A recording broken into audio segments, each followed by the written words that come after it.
So, today, where are we going today? Where are we going? With? Tonight. Oh, the Hilton? Yeah. Are you excited? Ish. I'm a little bit excited, but not. Because obviously the outfit is so daring. Even though I feel absolutely fucking amazing in it. It's... When I went there first, I was told that wearing what I was wearing the first time round might make people feel that I'm there to show off or I'm there to upstage people. And that's not why I dress or I wear what I wear. I wear what I wear because I like it. So this year, because it was received so well last year, I thought, well, fuck it, I'm going to go out and wear... Who told you that? Don't do names. No, I'm not asking for names, but I'm saying, did the event tell you that or a person? No, it was a person that was in the event that I was going to the event to see. I hope that person's not in your life now. Only on social media and like Because that really... messages. That's what most people are in my life, to be honest. But does that not, that sort of feedback not make you think, why are you trying to make me feel bad about myself? It does, but then like when they come back and say to you that it was received really well. Well, that's good, but I'm a But firm it did believer. initially make me think like, oh. Because that's a massive red flag for me. If someone's telling me to tone myself And down. maybe that's what's put the red flag there for me this time. Maybe. Because I have stood in the mirror with that outfit on so many which ways and whatever, thong or no thong. But I think first and foremost, you wearing the outfit and feeling fucking awesome is the important part. How it's received is not relevant. No, it's not. Not really. No. To other people it is, though. This is just it, and I think that's where there's a blurred line between... But that's probably what will make you a lot happier. Yeah, I just go because I want to go, because it's the only event that I enjoy. Okay. The only event. So this is like you're breaking out of the house for a bit and out into the world to misbehave for a minute. Yeah, just letting my character run free for a Do little it. while. Love that. Let my arse cheeks run free for a while. Talk to me about let my arse cheeks. Be free! Be free! Be free! Fresh air! Literally. Talk to me about February. February, okay. Oh God, where's The the revelation. Start? The revelation catwalk. It's been, God. How long have you been planning this? I would say maybe a year and a half, if not even longer, actually. Okay.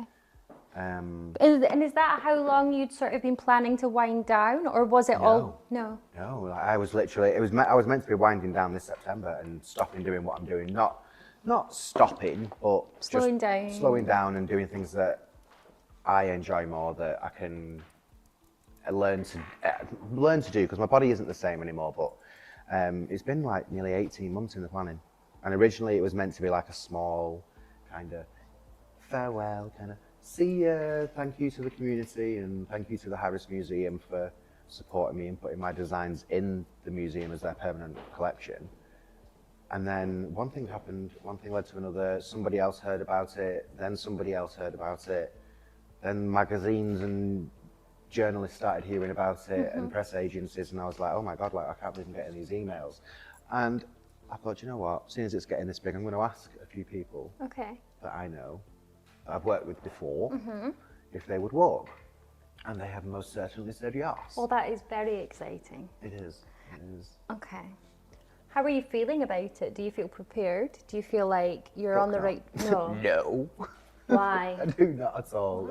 I think because it's been pushed from September to now February, and because I'm dealing with there's not just me involved, and although I say I'm the decision maker, there's me, there's the board of directors of the Harris Museum, there's the Preston Council as well, so there's not just me involved in trying to get this event ready, and also everybody on the same page. Okay. That's really hard. The collection itself, is that an ongoing thing, or is it done? Is it ever really done? It's never really done, I don't think, because my designs don't really come much from a sketch. I can be sat there and they'll just pop out of nowhere, and I'll think, right, go and drape that on the mannequin, and then that's that pattern drapes, and I'll make it into an outfit, and then a story will come from it. Oh my God. So that's definitely too light, but we move. You can blend that in with your makeup. With your foundation. My foundation. Okay. So going back to February. February, talk to me about how are you feeling? about the whole I'm thing? excited about it. I am looking forward to it because it's come together to be something that I never expected it to be. And in a selfish way, I think. Why? In a- What's selfish about In a it? selfish way, because I've only ever done 2 shows before. One was my own show at Astley Hall in Chorley, which was like my first ever little thing, which was a complete and utter flop.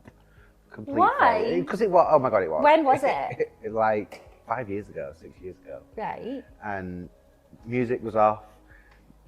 I was again in partnership with Chorley Borough Council. Chorley Borough Council are set in the 1800s, so it's like getting a message to them, you've got to use a horse and fucking cart. You know what Like I mean? a pigeon with a little... They'll tie it on and like, I'm coming. So it was, nobody showed, nobody came, music was off, we all had a good laugh. We were shoved into a back room and it was just an absolute flop. So I learnt my lesson, and then I went to London Fashion Week. Okay. On Which stage. looked amazing, by the way. It was an absolutely insane experience. I never experienced anything like it. But what made it was the partnership with Sam's Diamonds Cancer Charity. Okay. Without a doubt. Okay. The event itself was a learning curve. Massive learning curve. In a positive way? No. No. In a negative Fuck, way. okay. Yeah, it was dire. Like, I didn't know what was going on. We were shoved in a room upstairs. I had to supply my own makeup artist, which was fine because we were all working together as a partnership with Sam's Diamonds Cancer Charity, which was to offer them an experience of a lifetime. Okay. But I think for me, the negative thing was that we didn't get what we thought we were going to get, which maybe might have been miscommunication on my part, their part, whoever's part. No, I don't blame people. Okay. And it, for me, if it wasn't for Sam's Diamonds, the event itself would have been a flop. Really? Yeah, my collection would have been a flop because I didn't like the collection itself because I had to change it last minute. Okay. So that's And why I guess really that's fun. quite a big lesson as well, though, that there is power in collaboration. Yeah, oh God, yeah, absolutely. I think with anybody starting out, I think collaboration and that understanding how collaboration works, I think, is the first part to start. We touched on this before. Yeah, we did. When you arrived, and I think we should Yeah. kind of expand on it. Was Yeah. you made a really interesting point about the meaning of collaboration. Yes, that understanding of what that word is. And that word to me is working with someone. Working with someone. And when you work, what's like the most important part of that? Right. You get paid. 'cause So it's- people are very, very good at approaching, especially probably what they perceive to be new and inexperienced Yeah. people in the industry, and saying, hey, I think you're amazing. I'd love to collaborate with you. Yeah. And they're like, oh, someone likes me. Yeah, I'm cool. yeah. I'll give you my soul for nothing. For nothing. Because they will, if someone thinks that they can get you to work for nothing, they fucking will. There's Of course no, you will. Oh, fuck yeah, absolutely. there's absolutely. no favors. There's no friends in this Absolutely. industry in Yeah. the sense of, oh yeah, like the right thing to do is to say, But that's well, like what what's you your said rate? as well, is that thing working together. As long as there is that beneficial and mutual respect that there is going to both get something from It the has to be beneficial, collaboration, yeah. whether someone's being paid or not being paid. That benefit has to be there, and that respect has to be there from both parties. And I think that is where the miscommunication and the misunderstanding of that word collaboration is coming out too much. Because you see, Yeah. paid work. Hold the phone. Wait the fucking minute. Really sorry. What do you mean paid work? It's work. You're paying me, aren't you? Well, if You you're don't not, go to work then I'm a not 9 to 5. working. No, exactly. It's work. Volunteering. Let's use the correct terminology for fuck's sake. Mm-hmm. Do you know what I mean? Then for me, learning over the past 5 years, like I was saying before, I've been made to feel now that I don't know even myself, because I don't know anything in the industry, because people don't know fuck all. People are using collaboration, volunteer, paid work, and throwing these sayings around. They don't even know what they mean. It was like Nathan said earlier, was they're weaponizing the word Absolutely. collaboration. Absolutely. Because people don't quite know how to take that. And I don't care who contacts me. I don't care. Nope. First and foremost, oh, I'd like to collaborate with you. Awesome. I'd be delighted to discuss a collaboration. But first, these are my levels. These are my rates. Yes. This is my my availability. Would you, if you'd like to proceed, I'd be delighted to talk to you. I'm open to negotiation. Please let me know what you're looking for. I'm slightly less open to negotiation. Because of me, I've had so much help to get to where I am, from people like yourself, models, studios, photographers like Nathan, everybody, makeup artists, cancer charities, the Harris Museum, everybody. Without all of those little collaborations, which were partnerships, I wouldn't be where I am today. So that's where I think I have to come across, and feel like I have to say, I will negotiate on that, or there is room for negotiation on that. I do get it. But again, it's because that word's been weaponized. And there's such a misunderstanding of what it means. Yeah. I think as well, and this is a point that I had a conversation with someone via DM the other day, and it was about, because I've been barking about TF recently because it's pissing me off. And there is a time and a place for TF. There is. Like you've said, if there's a mutually beneficial situation that presents itself, then yes, there is a time and a place. But as a model, this photographer approached me and said, you would not believe how many times models have come to me and said they have never paid a photographer to shoot. Because the models are holding the cards. Because the photographers need models to be able to build the portfolio. And models, they don't need as big a portfolio, because it's all based off what they look like and not their ability or skill. Yeah. I have paid photographers for their work because I valued their work. Not just that though, it's time. The region of 600 quid was the first shoot I paid for, because I was so invested in the quality of that photographer's work, and I wanted their time. Yep, same for me.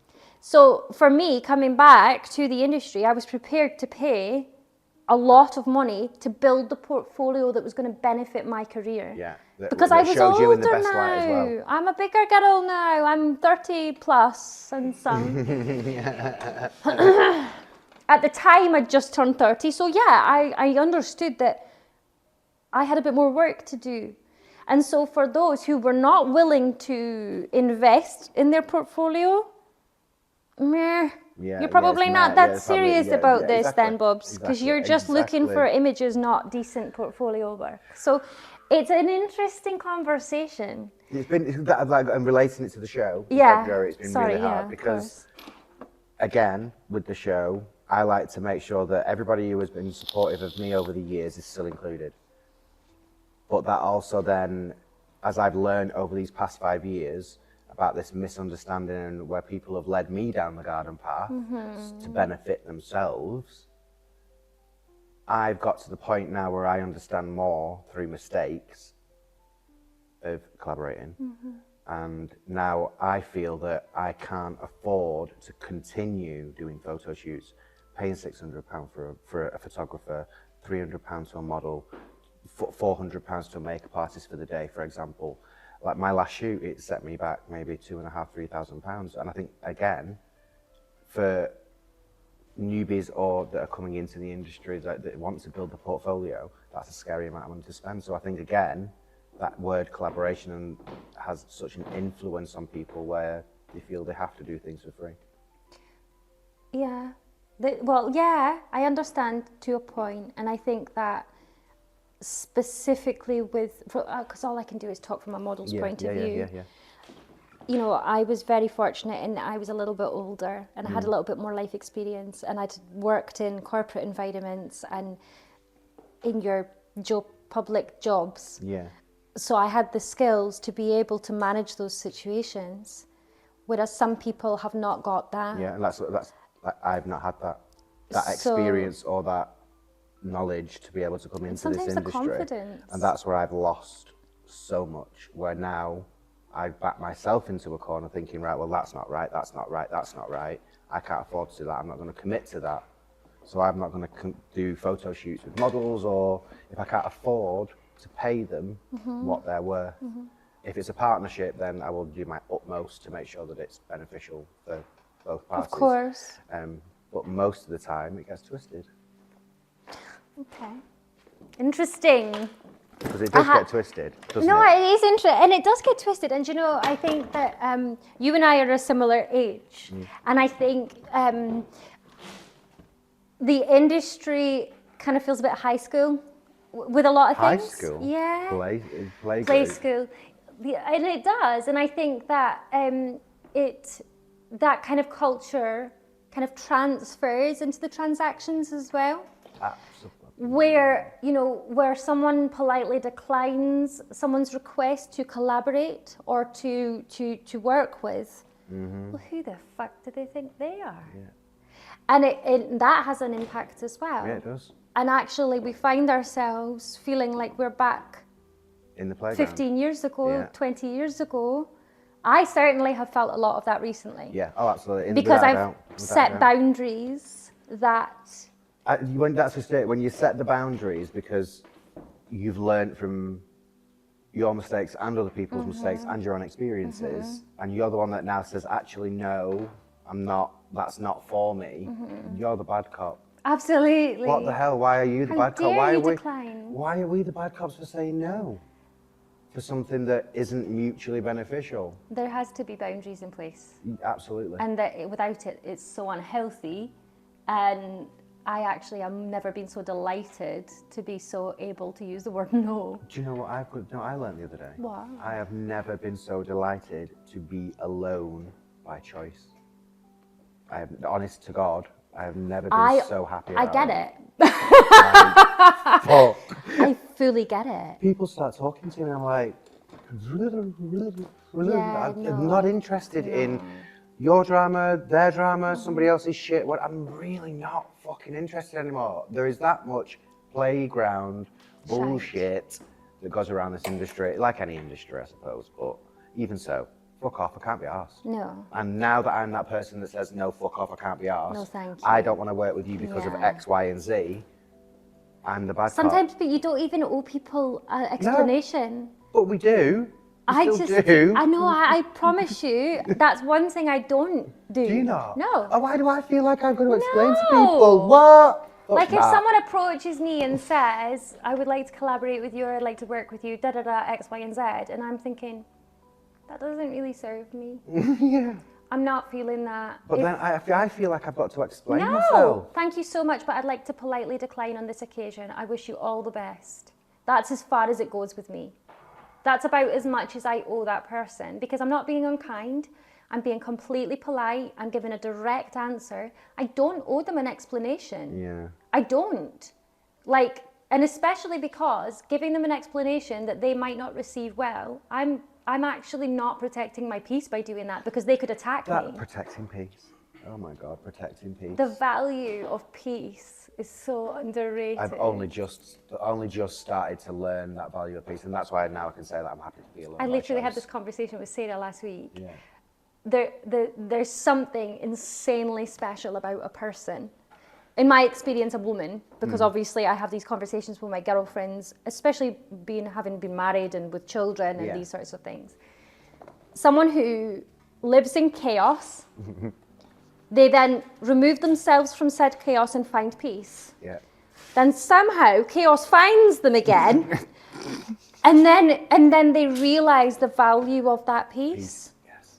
And how much they are willing to do to protect maintain that peace. and maintain Yes. the peace. Oh my God, absolutely. And I know that that's where I'm at. Yeah, that's Yeah. Maybe it's the industry. And that's you're done like it. that now. Yeah, totally. Like I'm there. Quiet life. Rooted, quiet life. I'm not doing it if I don't want to do it. No. I'll go if I want to go. And you don't actually owe anyone an explanation, babe. This is the thing. Yeah, but that'll come. It'll come. Yeah, it will come. And I suppose it is Because- coming because, like, for the past year, I've had to take myself out of it, just because of the industry being so brutal, cruel, evil, manipulative. Shit. I'll be honest, I think from a fashion point of view, it's kind of slightly worse. I'm very fortunate that I'm an art model. Yeah. And I'm not under the same pressure, because it's very much more about the creative process rather than working to a standard. I mean, I still work to a standard. Yeah. I consider my work to be of a high standard because the amount of fucking time I put into it, Yeah. the amount of money I spend, Yeah. the amount of planning that goes into my work, and I'm sure you're exactly the same. But I'm very fortunate in that a lot of people hire me as part of a hobby, Yes. rather that they don't have the same pressure of deadlines and it's not to generate revenue. I'm part of what makes them happy. Yeah, exactly. I think for me, I think that's been a realization for me because I've really realized that this is a hobby for me. This is all of this, even the event in February, it's a hobby. I'm doing it. Why? Because I enjoy doing it. I'm doing it because I want to say thank you, because I enjoy saying thank you. I'm doing it because I enjoy seeing people do well and doing something different. That's why I'm doing it. I'm not doing it for anything other reason. So I know that we kind of touched on this before, and this is something I want to discuss. Obviously, you go as far as you want to discuss it. You've mentioned like this is you winding down. This is you sort of taking a step back because your health hasn't been allowing you to work to the pace that you've needed to. What direction are you going? What is your plan? I know that you mentioned travel and things like that, but like you've obviously come to a point. You've gone through a lot of things. However much of that you're willing to discuss is up to you. But I mean, you must have been going through some serious shit to get to a point where you're like, I can't do this anymore. I think it's been a multitude of things, really, like multitude of the industry, working out where I'm going to go, where's the next paycheck coming from, where am I going to get some money from, what about if I break that relationship? It's come from an awful lot, but mostly my body. Okay. Like from my legs down, like I really struggle. Like, I can't just put together a dress in an hour anymore. It takes me about 2-3 weeks to put a full dress together. If I do put a dress together in a day that I'm dead the day after, I'm in bed, my legs aren't the same, I'm very tired, very lethargic, and I started to realise that I'd become unreliable to people. Okay. And it was frustrating to them, and because I couldn't see it. I was saying that, yeah, let's do this, yeah, let's do that, let's do this, and none of it would happen because either I had to make the decision to stop doing it because of my body. I was either tired or I was off my twat on medication. And then I was letting other people down.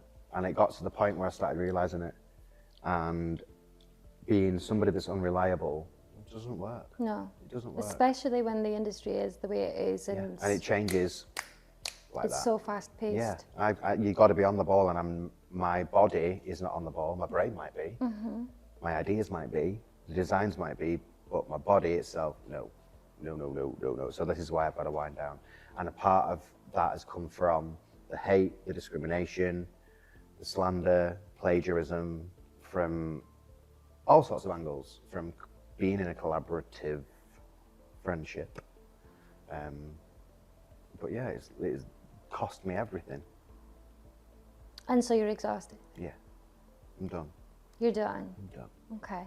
I mean, I respect that. I do. I understand it. I have my moments.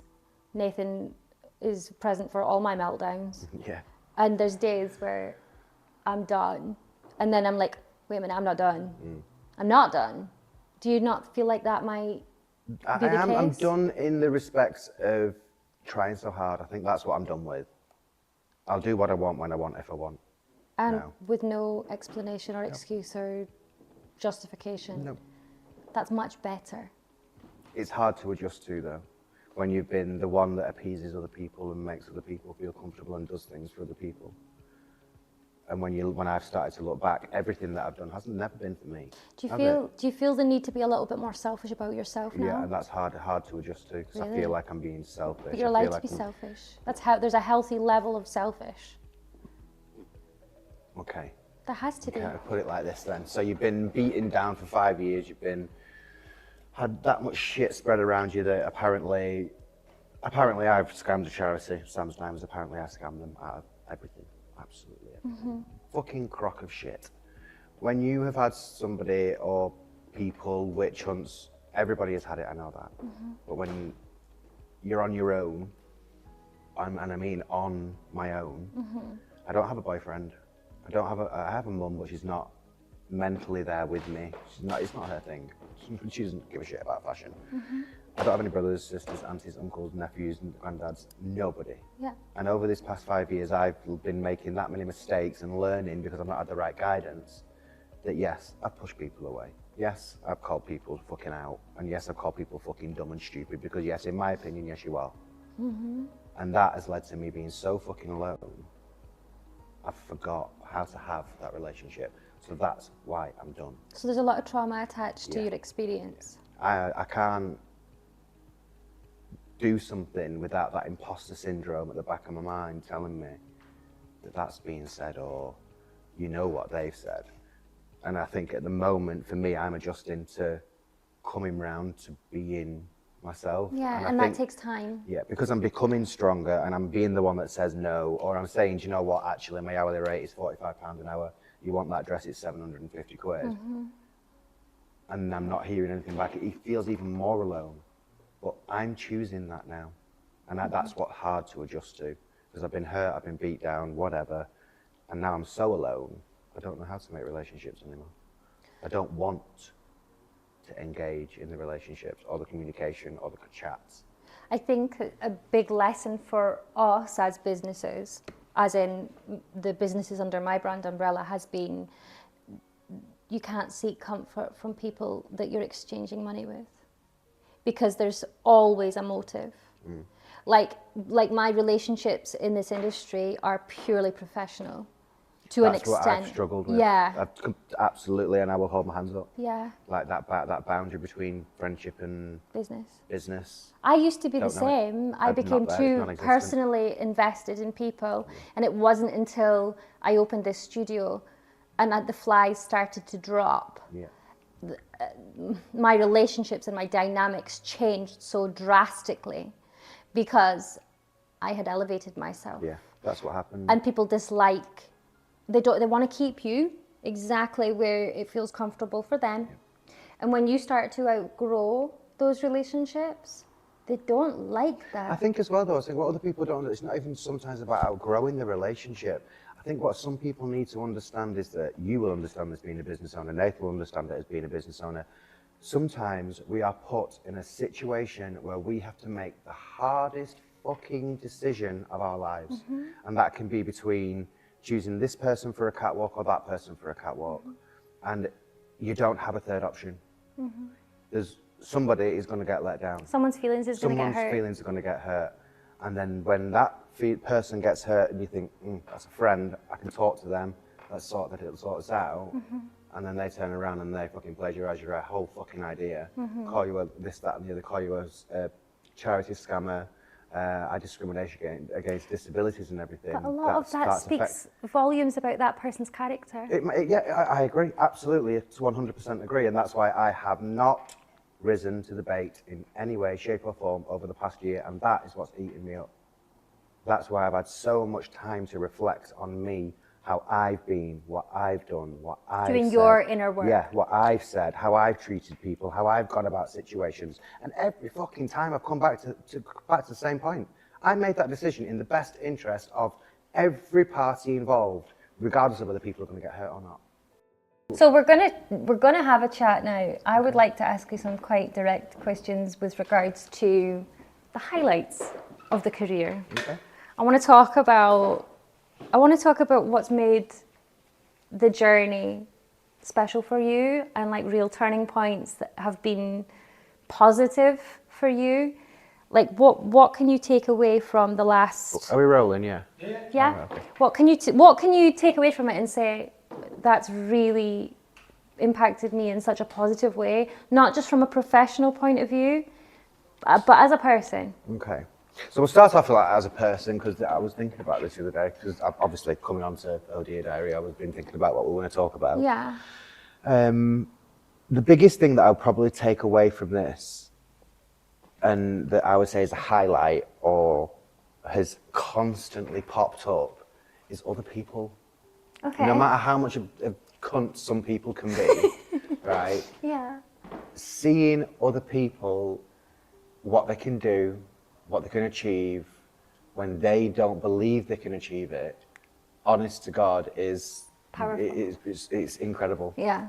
Like London Fashion Week. All right, do you know what? Doing London Fashion Week in itself is just, it was another highlight, but It's a huge massive. achievement. God, It's yeah. fucking massive. I don't think that I really see it, because I'm just a guy that makes dresses. And for me, it goes back to that people thing. I love seeing people smile. I love making people happy and making people laugh and A win's a win. Yeah. And for London Fashion Week again, like I just sat back at the evening because watching those women dance and make those memories and smile was far beyond any check you could give me. Yeah. Any check. That's something that most people in their lifetime could never dream of being part of. So in perspective, when you're an old man in your chair with your teeth on the side. Not like now. Even because I can't take these out. If I didn't have my poly gripping, I'd show you my trick. But literally, my point is like, will you look back at those experiences and be like, I fucking did that? Absolutely. How incredible is that? Absolutely. And that even at my house now, like I'm currently decorated and I've got a wall that goes upstairs. I have got every single newspaper, every single picture, every single magazine article from You've cover. achieved a lot. In 5 years, God. In yeah. 5 years, when you've... you think about it, yeah. So that in itself is really remarkable. I don't see it. I don't. I just see it as because it's something that I enjoy doing. Credit where credit's due. I just enjoy doing it. You've achieved a lot in the space of time that most people couldn't achieve in their entire career. And that's not me like saying that. A lot of people say that to me. My mum says it to me a lot, and that for me to sink in is like, oh. I think you need to allow yourself the wins. And and that's, I'm not criticizing, I'm just saying from someone on the outside looking in, you deserve to kind of say, yeah, I've achieved quite a bit because you've worked very hard. Very hard, very hard, and very hard. But it's been good. All the ups and downs, you have this fantastic CV, this portfolio. Well, yes, this is like what a I mean. scroll. Like a win's a win. You deserve to take a minute and to be honest, I don't even know how it happened. In fact, no, that's a lie. That's a fucking lie. I do know how it happened. I worked my ass off. Yeah, worked my fucking goddamn ass off. Not only that, but I actually started off at Liverpool Fashion Week. Oh, okay. Yeah, that's where I started out because I thought, what the fuck is this? Honest to God, real. I looked at some of it and I thought, girl, that's a thread. What is this? Why is the thread hanging from the skirt? Oh dear. So I was like, no, I can do this better. Okay. Went home, got my sewing machine out, and then 5 years later, I went home, I got this sewing machine out, and here we are. Basically, yeah. Wow. 2 designs in a museum as part of the permanent archive. That's another amazing highlight, but again, that goes back to the show. They will be forever in their archives and on display. How massive is that? Realistically, like... I don't, maybe it's not sunk in. And that was like 2 years ago. Well, you need to let that shit sink in, babe, because that's huge. I probably will in February. When we actually, in February, they will be on display in the cabinets, and maybe then it will kind of sink in. Can I just say how excited I am about February? Oh, yeah. Oh, my God, yeah. I can't wait. I think it's going to be incredible. To be part of something like that for me is a massive, massive honour, and I feel very privileged. Oh, I can't wait. Some of the guests that you're going to... Should we do a name drop? Okay. I double dare you. Okay, so I will do a name drop. And obviously, as we all know, Lady Anita Dobson, the mother herself. I have a story about. Have I told you the story? No. Okay, I made a fool of myself to her husband. Ryan. Yes. No, what? No, I really made a fool of myself. I have a thing for Queen. Okay. And when I say a thing, I have had an unhealthy obsession for Queen and have done since I was a child. Nothing wrong with that. And so I was working at a really nice hotel up in North Yorkshire a couple of years ago as a membership manager and boutique manager and buyer. And Brian May came to stay at the hotel because they were performing with Adam Lambert at Leeds. Yes. Oh my God, I remember it, yeah. So my ex-husband got us tickets because this was a dream for me. Obviously, Freddie's not with us anymore. No. So this was like the next best thing for me. So they came to Leeds, they played, I went, I lived my best life.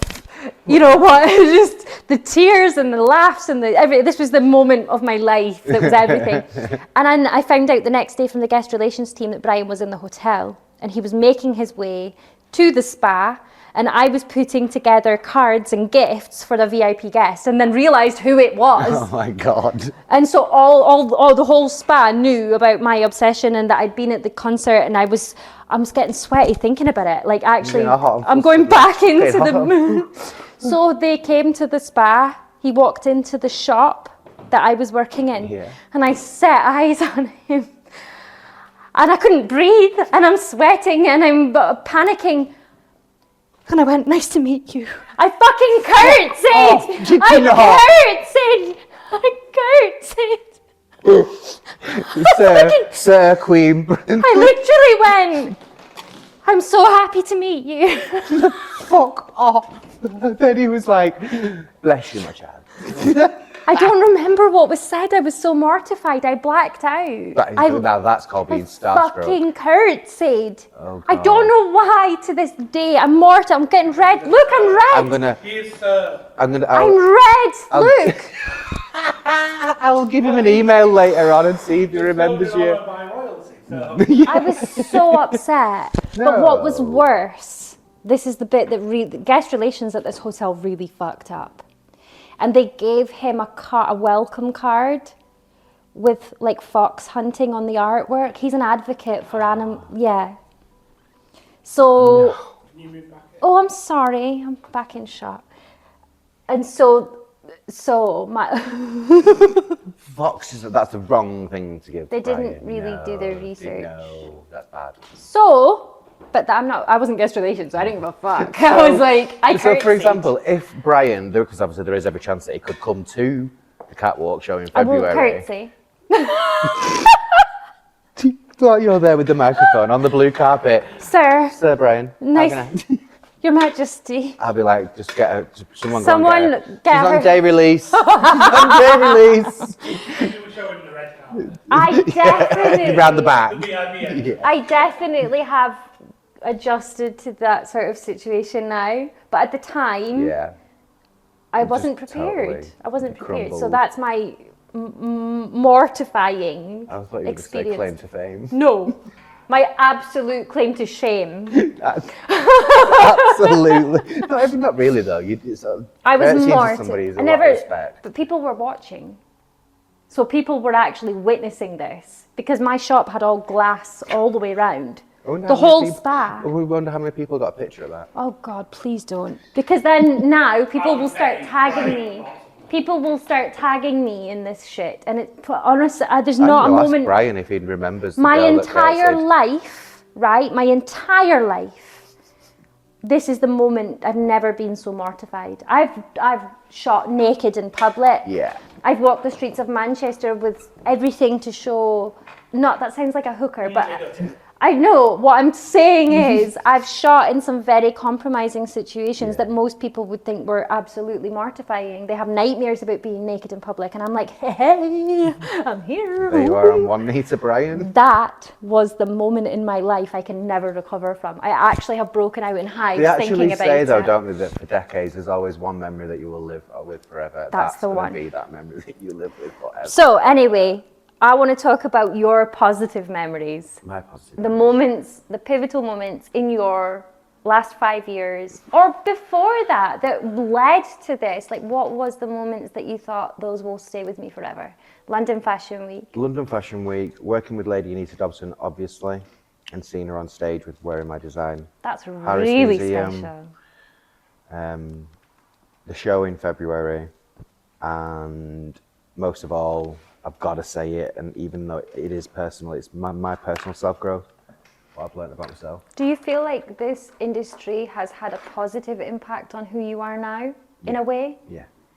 Because you've obviously learned a lot. It's hard to adjust to. I'm not going to lie, because it's woken me up to an awful lot about myself and how I am, and yes, I am very blunt, and yes, I can be a CUNT sometimes. Yeah, but you've set boundaries now. That's it. Healthy it's just boundaries. Adjusting, that's all it is. But from everything, 5 years ago, even 15 years ago, for being diagnosed with HIV to now, I have learned so much. Is that diagnosis part of your struggle now? Yeah. Yeah, and that's what's causing your health problems now. That's quite. I mean, how old were you when you were diagnosed? I was diagnosed 28th of March 16 years ago, a month before my birthday. How, I was born at 21 minutes past 11. I was born at 21 minutes past 11. I got the call at 22 minutes past 11. Jesus. Yeah. So that diagnosis has had a massive, massive part of your adult life. Yeah. Almost all of your It adult saved life. me. It saved you? Yeah, without a doubt. In what way? I was on drugs. I was stealing. I was taking my mum's credit card, stealing off Nana, Grandad, stealing off neighbours, doing whatever I could to get a bag of weed, cocaine, whatever I could do to get money I was doing. I didn't know that about you. Yeah. That's incredible. Yeah. And then I got diagnosed. I got the phone call over the phone. I went into the doctors, and then when I come out, I remember it, everything else was like black and white. And there was one flower on the floor. It was like it was in HD, and it was like the world was telling me, "This is your last chance." Wow. And that was it. I stopped doing everything. Cut all the friends off. Paid all my drug debts. Broke down in my mum's lap after having my last line of cocaine, and that was it. How did she respond to the diagnosis and the situation? She very well. Because she'd been in the industry of like care work and stuff, and she'd dealt with people with hepatitis B and things like that, and she had to have like vaccinations and understanding of all sorts of different diseases and things. Okay. She accepted it quite well. She was always there for me. She didn't understand how it happened. I didn't understand how it happened because I wasn't told that the guy had it. So yeah. So were you in a relationship with this person? Yeah, yeah. And they did not disclose? No. That must have been really hard. It was hard, especially when I found out, because I didn't know if he knew. I thought, oh my God, does he know? Is it him? Have I got it from somewhere else? Has it been laying dormant in my body for ages? Like, does he even know? Like, so we had to go and tell him. And we went to go and knock on his door, and the house was empty. So he knew? So then my mum come home, she rang the police. The police did their investigations, went through all my partners, all of them. And there had been a few? And there'd been a few. Because of the lifestyle that you were involved in? Yeah. I'd had long relationships, short relationships, flings and stuff, so they had to go through everybody. And the police officer did actually slip up to my mum. And he said that must have been hard though as well, for them to have to go through all of those partners. Yeah. And for it to be very public. It was literally like everybody, my world was crumbling around me. Everybody knew everything about me. And but you've just said this is what saved you. Yeah. Can you explain? Before you do that, Makeup. we're on 20 past. Yeah. So it saved me in the sense that it made me stop and reflect on what had been and what I'd been doing, and I had to stop and change. Because if I didn't, at that moment, I had to stop. Things had to change, or else I was going to end up dead. And how old were you? Sorry. 20. 20. Yeah. So I was exactly the same, but I was very fortunate that I didn't have something as severe happen to me. I just came home and went, okay, it's time to grow up. So I can relate massively. Yeah, it's almost like a veil lifts and you think, shit. Get your fucking shit together. Like right now. And right now, I really wouldn't be where I am today without it. Do you feel like it's had an impact on relationships since? Yeah, absolutely. It's hard for people to understand, even in the gay world. It really is. But it's been hard for me to adjust to. And I think being with people whilst I'm adjusting and they're understanding just doesn't work. It just doesn't work because I can't help them. I can't explain things. I don't even understand it myself. I mean, obviously, it's not something that I've got any experience with. I do have a friend who recently explained to me that she's lost her virginity, and the moment she lost her virginity, she'd contracted herpes from someone. And this person knew they had it. I mean, she's 19. She was 19 at the time, sorry. And I met her when I was dancing in the club. Mm. And she sort of said, I lost my virginity, and the next thing I know, I'm being told I've got herpes and this is forever, and trying to explain to future partners that, when I've lost my virginity, I've contracted this. And I know it's not the same, but I'm just trying to think, like, how would I respond to having that sort of situation and being able to manage that sort of situation, I don't know if I could. So I think the level of strength that you have or have had to have to go through life with something like that. Don't get me wrong, I've been weak at the time, weak at the beginning when I Yeah. first got diagnosed.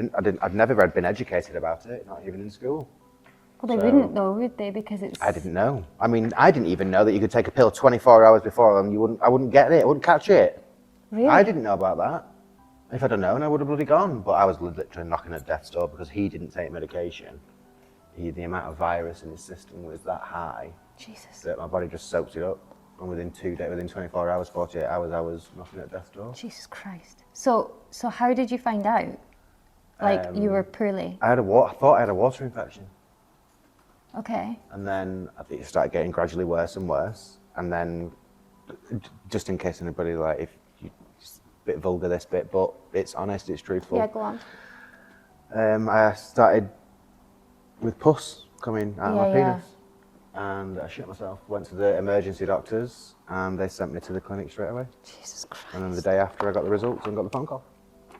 So since then, obviously, I know you're struggling a little bit with your health and things, but you've obviously come to terms with what the rest of your life can look like. Yeah. And you've achieved, like we've said, things that people could never even imagine. That's what I mean, it's like, it saved my life.